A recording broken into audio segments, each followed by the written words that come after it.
नमस्कार, स्वागत है आप सभी का एक बार फिर से जीवन दर्पण मन की बात में पीआरजी की टीम और टीना राठौड़ की तरफ से। हमारे 2 शेड्यूल को आप लोगों ने ढेर सारा प्यार दिया। आज इस तीसरी कड़ी में हम सभी के बीच मौजूद है प्रताप सिंह जी भाटी। आइए जानते हैं उनके जीवन के बारे में और करते हैं उनसे बातचीत। सर, पीआरजी स्टूडियो में आपका स्वागत। धन्यवाद जी सर, सबसे पहले तो हम जाहिर सी बात है आप एजुकेशन फील्ड से रिलेट करते हैं और ये एक क्षेत्र ऐसा है यहाँ आर्टिस्ट को जानते हैं, तो हम एक आपका संक्षिप्त परिचय हमारे दर्शकों से चाहेंगे। मेरा नाम पूरा प्रताप सिंह भाटी है।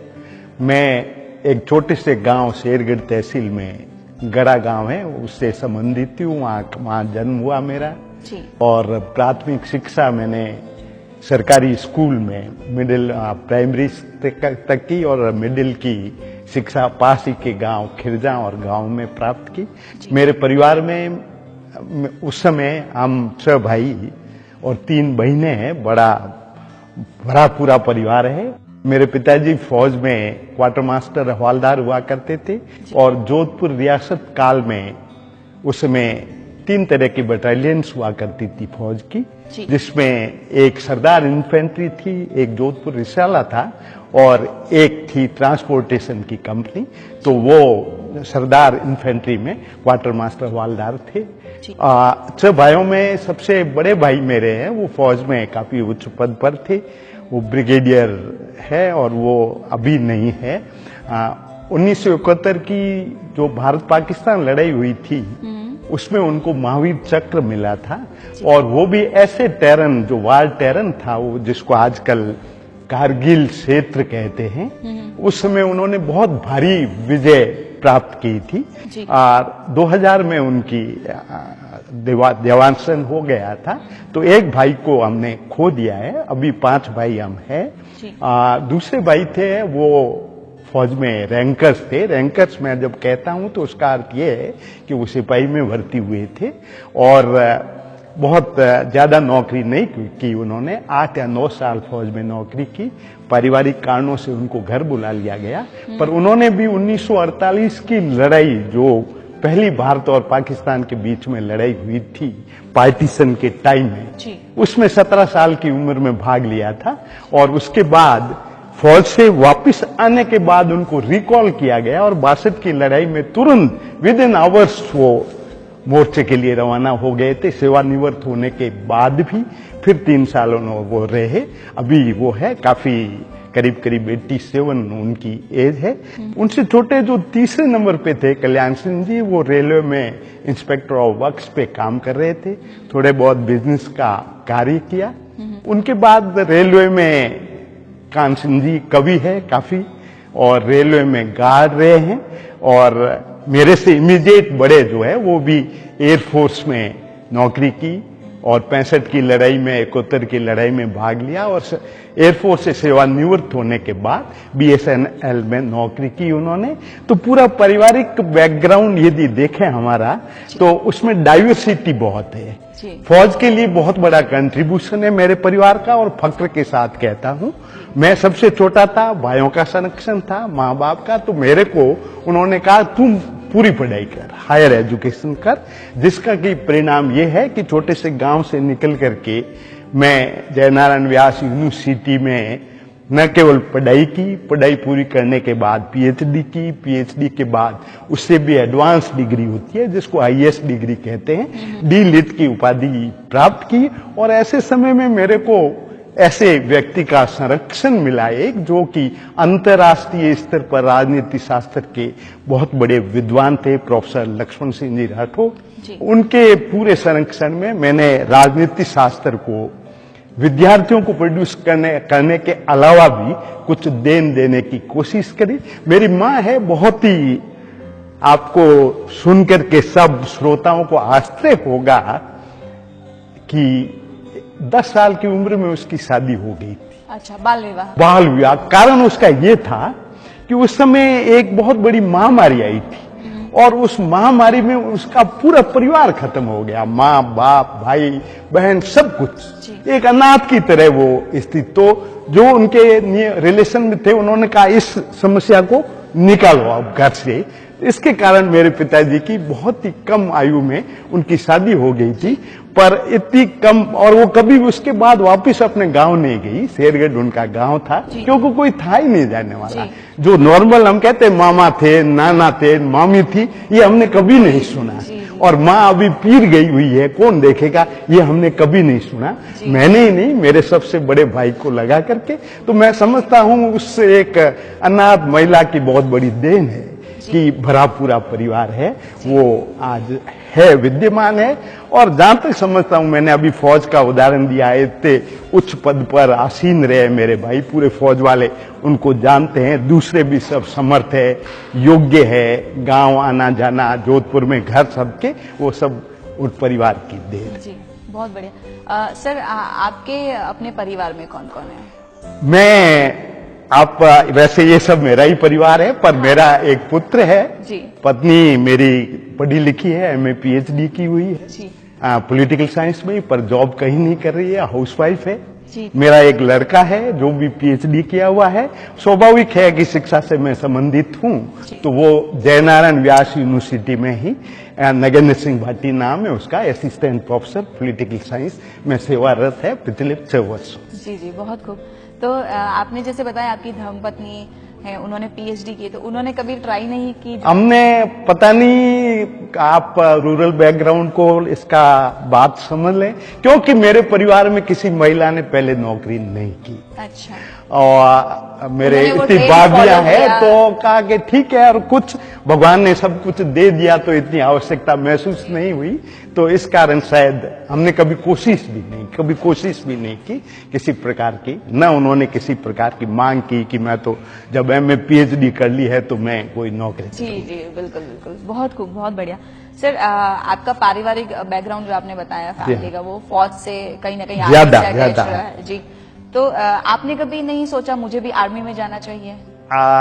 मैं बिल्कुल सत्य कहूंगा आपके सामने, क्योंकि शायद मैं ग्रेजुएट होने के बाद अधिकारी के लिए कोशिश करता, पर थोड़ा बहुत मैं मेरा एक मेडिकल हैंडीकैप बता देता हूं आपको, सब श्रोताओं के लिए भी, कि मेरी एक ये फिंगर है जो बचपन में मेरे को सांप काट गया था गांव में। अच्छा। तो मैं अपने आप को मेडिकली फिट, फौज में तो नियम भी है, नहीं समझता, पर मेरी इच्छा, जिज्ञासा फौज के लिए हमेशा थी। तो मेरे को एक अवसर मिला विश्वविद्यालय की सेवा में रहते हुए, एक एसोसिएट एनसीसी ऑफिसर होता है जो करीब करीब सेमी आर्मी टाइप होता है, एएनओ कहते हैं उसको, अधिकारी। तो मैंने लेफ्टिनेंट के रूप में एनसीसी ज्वाइन की, और पूरी करीब करीब military training, officers training school काम की मध्य है बहुत बड़ी, महाराष्ट्र में नागपुर के पास, वहां ट्रेनिंग ली, और पूरी फौजी ट्रेनिंग है मेरी। लेफ्टिनेंट भर्ती होकर के मैं मेजर तक के पद पर गया, और 28 साल तक मैंने एनसीसी को सेवाएं दी। और जिस समय मैं एनसीसी से सेवानिवृत्त हुआ, बाकायदा राष्ट्रपति कमीशन होता है उसका, पासिंग आउट परेड होती है, सब कुछ।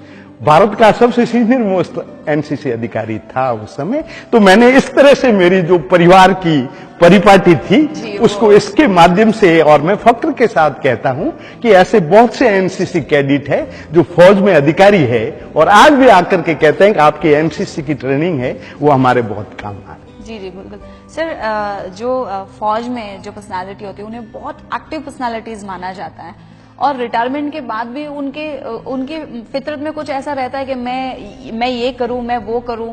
तो आपके भी, आप अभी रिटायर्ड प्रोफेसर हैं, तो उसके बाद आपने कुछ प्लान किया?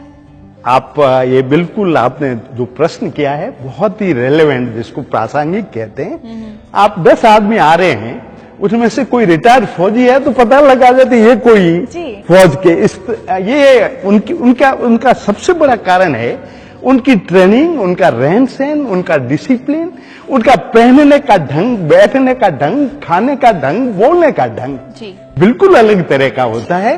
तो ये जो ट्रेनिंग मिल, हालांकि अक्सर कहा जाता है कि वो सिविल सोसाइटी से थोड़े अलग हट जाते हैं, कि भाई सामान्य नागरिक कैसे रहते हैं, क्योंकि फौज में रहते रहते, पर उनके लाइफ के लिए, उनके परिवार के लिए, उनका जो फौज का जीवन है वो बहुत अधिक काम आता है। तो मैंने काफी साल हो गए मेरे को सेवानिवृत्त हुए, पर उसके बाद भी मैंने घर बैठना उपयुक्त नहीं समझा।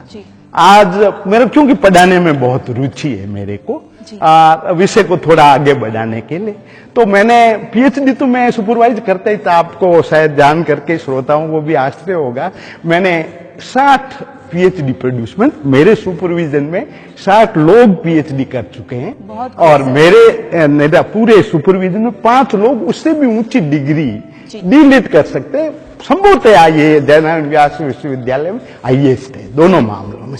और आज जो प्रोफेसर, कमला नेहरू कॉलेज की डायरेक्टर, महिला अध्ययन केंद्र की डायरेक्टर, ये सब डीलिट है। ये मैं फक्र के साथ कहता हूं कि उन्होंने मेरे साथ है वो डीलिट की। मैं नाम ले रहा हूं, कांता कटारिया जो महिला अध्ययन केंद्र की डायरेक्टर है, डॉक्टर पूनम बावा जो आज कमला नेहरू कॉलेज की डायरेक्टर, मेरी स्टूडेंट है, डीलिट इन्होंने मेरे साथ की है। तो अभी भी एक्टिव हूं। 5 ईयर लॉ एक कोर्स चलता है यूनिवर्सिटी में, प्योरली इंग्लिश मीडियम कोर्स, बहुत अच्छे स्टूडेंट्स आते हैं, उनको आज भी मैं पढ़ाता हूं। वीक में 4 डेज 1 घंटा जाता हूं। एक कॉलेज है एनी बिसेंट कॉलेज, उनको भी 2 घंटे टाइम देता हूं। मैंने कहा जितना आप कर सकते हो अध्ययन के लिए एकेडमिक फील्ड से जुड़े हुए, उसके माध्यम से आप समाज सेवा स्वाभाविक है। और विश्वविद्यालय में रहते हुए एनएसएस में भी 10 साल में रहा हूं। ब्लड डोनेशन का यदि रिकॉर्ड देखें, एनसीसी कैंप में हम ब्लड डोनेशन किया करते हैं, आज भी किया करते हैं। इनिशियली नाम कहते कितने लड़कों ने वॉलंटियरली नाम दिए, 10। फिर सब मेरे एनसीसी कैंप वाले कहते थे कि जाओ आप लेक्चर दो एक। मैं उनको जाकर के मोटिवेट करता, ये नहीं कहता कि वो मेरे कहने से आए, उनकी खुद के जज्बा होता है समाज सेवा का। पर इतनी संख्या में हमेशा मीन्स मैं 28 साल मेरा एनसीसी का कैरियर बता रहा हूं, उसमें कभी भी ऐसा नहीं हुआ कि ब्लड बैंक की टीम आई और ब्लड देने वाले लोगों की कमी रही। अल्टीमेटली वही कहते कि अब हमारे पास स्टोर करने की जगह नहीं है। और एनएसएस में भी स्लम्स में गए, हम गांव में कैंप लगा देते। एक और बात मैं आपको बताना चाहता हूं आपके माध्यम से, श्रोताओं से। मैं डॉक्टर बी.आर. अम्बेडकर अध्ययन केंद्र विश्वविद्यालय में था एक, अभी नहीं है, बंद हो गया अनफॉर्चुनेटली। उसका संस्थापक डायरेक्टर था मैं, और मैं करीब 6 साल उसका डायरेक्टर था। To explore ideas of doctor B R. Ambedkar, उसके विचारों को आगे बढ़ाना, ये यूजीसी की स्कीम थी, उसके तहत मैं खुद प्रेजेंट करके ये चेयर लाया था यहाँ पे। उसमें मैंने गोष्ठी सेमिनार शहरों में तो करते ही करते थे, लेकिन हमने कहा भाई शहर वालों की बजाय, क्योंकि मैं गांव का हूं, गांव के स्कूल में पढ़ा हूं, यही बात गांव वालों के लोगों के साथ जाकर के की जाए तो अच्छा होगा। तो हम एवरी ईयर 3 कैंप गांव में लगाते, बिल्कुल रूरल बैकग्राउंड में। और वहां पर पहली शर्त होती थी मेरी ऑर्गेनाइजेशन की, सब नीचे जाजम पे बैठेंगे, और उसमें यदि कास्ट डिस्क्रिमिनेशन हुआ कि ये तो ऊंची जाति का है, ये तो ऊपर बैठेगा, ये नीची जाति है, तो वहां पे हम उठ के चले जाएंगे, हम नहीं बात करेंगे। तो वो सब एक ही जाजम पे बैठकर, और मेरे खुद के गांव में मेरे सगे बड़े भाई और सो कॉल्ड जो गांव की लोअर कम्युनिटी, वो दोनों एक जाजम पे बैठते थे, उनके साथ हम खाना खाते थे। और उनके आइडियाज, एक छोटी बुकलेट जो 5वीं 6वीं 7वीं पढ़ा हुआ भी समझ सकता है, हमने ऑल एस्पेक्ट, संविधान निर्माण में उनका क्या योगदान रहा, सामाजिक न्याय में उनका क्या योगदान रहा, राउंड टेबल में उनका, सब बुकलेट पुस्तिकाएं छपा करके गांव वालों को हम बांटा करते थे मुफ्त। तो ये काम भी मैंने विश्वविद्यालय में रहते हुए अंबेडकर अध्ययन केंद्र के डायरेक्टर के रूप में कार्य किया है। तो सर, ये जो भी कार्य आप कर रहे हैं, और आपके पुत्र के बारे में आपने बताया, तो वो भी आपसे जुड़े हुए हैं, आप कहीं ना कहीं, या अब फिर आपने एक इस प्रकार का बहुत ही फिर महत्वपूर्ण प्रश्न कर दिया उसको, क्योंकि अभी मेरे को भी सब पहचानते हैं यूनिवर्सिटी, और जब लोगों को, पुराने लोगों को पता लगता है कि ये उनका लड़का है, तो उनसे एक ही सवाल करते हैं कि भाई उनका नाम मत डूबो ना, तो नाम से, तो वो कोशिश करता है। और आज भी मैं सुनता हूं कि भाई वो नागेंद्र भाटी जब कक्षा लेता है तो लड़के बाहर, मतलब रूम के बाहर बैठे रहते हैं। आजकल की क्या संकट, ये एक लड़के नहीं आते हैं। मैंने 3 दिन पहले ये बात सुनी कि डीन ने आकर के उसको कहा कि तुम इन लड़कों को भगाओ, ये बहुत ज्यादा क्यों आते हैं। तो मैंने उसको कहा भाई जो पढ़ने आता है उनको भगाने की जरूरत नहीं है, जितने भी आते हैं उनको पढ़ाओ। तो देखते हैं, आगे तो भविष्य बताएगा, पर ठीक ठाक काम चल रहा है। सर, ये तो सारी आपकी प्रोफेशनल टर्म्स की बात हो गई, आपकी रुचि की बात हो गई, समाज सेवा में बहुत रुचि है आपकी और फौज से रिलेटेड लगन थी आपकी। उनके अलावा अगर पर्सनल लाइफ के बारे में बात करें तो और क्या क्या रुचियां हैं आपकी? अब मैं वैसे खेल में मेरी बहुत रुचि है, रुचि नहीं बल्कि मैं खुद आज भी खेलता हूं।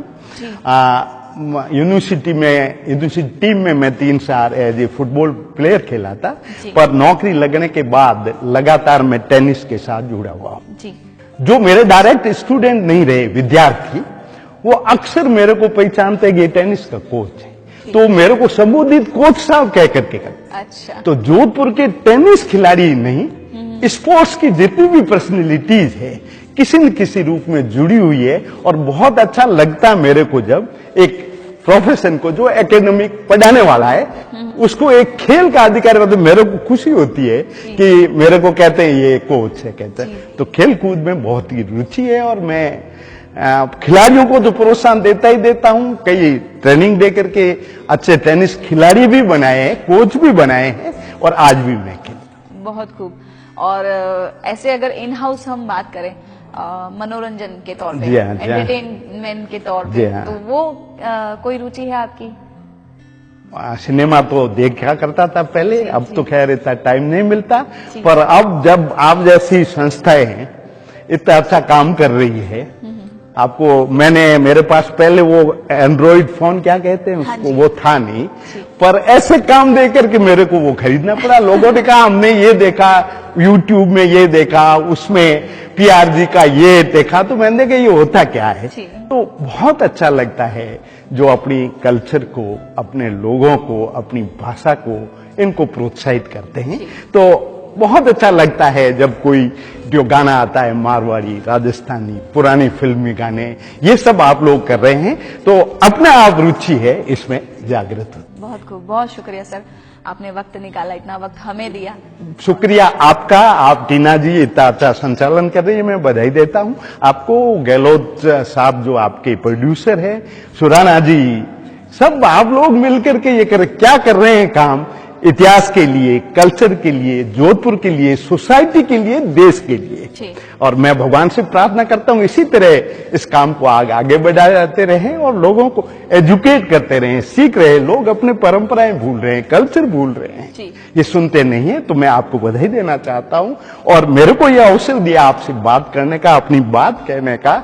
आपके इस चैनल को मैं बहुत बहुत आभार व्यक्त करता हूं। धन्यवाद। बहुत शुक्रिया सर। लेकिन अंत में हम चाहेंगे कि आप हमारे दर्शकों को कोई संदेश जरूर दें। मैं दर्शकों को, सबको ये कहना चाहूंगा कि देखिए, मेरा भी आपने बैकग्राउंड देखा, छोटा सा गांव। आप कभी गांव में जाएंगे तो आपको पता नहीं लगेगा कि वो गांव क्या है। थोड़ी आपकी रुचि, थोड़ी आपकी मेहनत, थोड़ा आपका पारिवारिक सहयोग, तो कोई चीज आपसे दूर नहीं है। लग्न और निष्ठा, देश प्रेम आप में है तो, पर डिटर्मिनेंट निर्णय करके आप आगे बढ़े। एक लाइन आप यदि कई लाइन पकड़ने की कोशिश की तो थोड़ा कठिन कार्य है। तो इसलिए मैं गरीब हूं या मेरा फैमिली बैकग्राउंड ठीक नहीं है, मैं उस जाति का हूं, मैं संभव नहीं है मेरे लिए, ये संभव वर्ड तो कभी होना ही नहीं चाहिए डिक्शनरी में। तो नीचे से नीचे तबके का आदमी भी बहुत आगे बढ़ जाता है। इसके लिए कोशिश जारी करें। मैं आपको शुभकामनाएं देता हूं सबको कि आप जरूर अचीव करेंगे जो आपका एम है। बहुत शुक्रिया सर, धन्यवाद। अच्छी बात भी कही आपने जो अवसर दिया, पुनः मैं आभार व्यक्त करता हूं सबका, आपके संचालकों का, व्यक्तिगत रूप से आपका बहुत बहुत धन्यवाद। बहुत शुक्रिया, टीम की तरफ से सर दिल से धन्यवाद। Thank you sir. तो अपने मन की बात कहने के लिए हमारे बीच आज मौजूद थे प्रताप सिंह जी भाटी। इसी तरह हम जीवन दर्पण मन की बात में राजस्थान की जानी मानी हस्तियों से आपको रूबरू करवाते रहेंगे और उनके मन की बात आप तक पहुंचाते रहेंगे। तब तक के लिए बने रहिए आप पीआरजी की टीम के साथ और टीना राठौड़ के साथ। नमस्कार। मुझे यहाँ आमंत्रित करने के लिए इस प्रोग्राम के प्रोड्यूसर श्री मुकेश जी सुराना और इसके संचालक सज्जन सिंह जी गहलोत, एंकर टीना राठौड़ और जो सामने नहीं दिखाई देते, कैमरे के पीछे रहते हैं, गुलाब जी और सुभाष जी, क्योंकि वो किस तरह से प्रस्तुत करते हैं, किस तरह से उन्होंने फिल्मांकन किया है, ये बहुत महत्वपूर्ण बातें हैं। इन सब का आभार व्यक्त करता हूं। और चैनल जो PRG जो आप तक ये पहुंचाने की कोशिश करता है, बहुत अच्छा काम कर रहा है, उनको भी और कहता हूं आगे बढ़े, ये PRG बहुत आगे बढ़े, इसका प्रचार प्रसार और दुनिया में छा जाए, ये कामना करता हूं। तो पूरे स्टाफ का, विशेषकर संचालक और एंकर जिन्होंने कई सवाल पूछे मेरे को, और उनकी विद्वता को भी मैं बहुत बहुत धन्यवाद देता हूं कि उन्होंने बहुत अच्छे प्रश्न पूछे, नॉलेजेबल, ज्ञानपूर्वक। एंकर टीना राठौड़ का भी आभार व्यक्त करता हूं। बहुत बहुत धन्यवाद।